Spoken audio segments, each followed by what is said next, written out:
তোমার মা কাজের বুয়া। স্যান্ডেল গুলো খুলে আমার হাতে দাও, তোমার দুই গালে দুটো বাড়ি মারি আমি। টাকা ফেরত দাও আমার, এক্ষুনি আমার টাকা ফেরত দাও। আমি ছেলে মিথ্যাটা বলে টাকাটা নিয়ে যেতে পারতাম। তাই চেহারা দেখছো আয়নায় নিজে? দাঁড়াইছো কখনো আয়নার সামনে? তোমার সাথে আমার যায়? বাস্তবতা বলতে তো একটা জিনিস থাকে, তাই না? রিয়েলিটি শব্দটা শুনছো কখনো? তুমি এক্ষুনি এই মুহূর্তে আমার টাকাটা ফেরত দাও, আর এরপর এই চেহারা জীবনেও যেন আমি না দেখি। তুমি প্রয়োজন আমার সাথে সম্পর্কটা রেখো না। আরো বাজে কিছু বলতে ইচ্ছে করলে বলতে পারো। টাকাটা খুবই দরকার, বুঝছো? জানি রাগ করে আসো, মনে করো ভিক্ষা দিচ্ছ। কেউ তো ভিক্ষা ফেরত দেয় না, তাই না? আমি কথা দিলাম আমি এটা আগের মাসে ফেরত দিয়ে দেবো। নিজে আমি টাকাটা নিয়ে যাই, প্লিজ।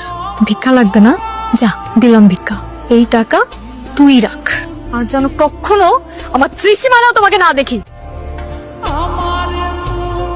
আমি না কষ্ট পাইনি, আসলেই কষ্ট পাইনি। যে জিনিসটা ঘটবে এর আভাস আমরা যখন আগে থেকেই পাই, তখন আর কষ্ট পাই না। এটা একদিন হওয়ারই ছিল। আমরা যা ভাবি তা ঘটে গেলে সেই কষ্ট আমাদের ছুঁতে পারে না। এই যে আমার প্রেমিকা আমাকে ভিক্ষা দিয়ে গেল, পেলাম একটা ভিক্ষা, প্রেমিকার দেয়া ভিক্ষা। আমি মনে হয় এই পৃথিবীর প্রথম প্রেমিক যে প্রেমিকার থেকে ভিক্ষা পেল।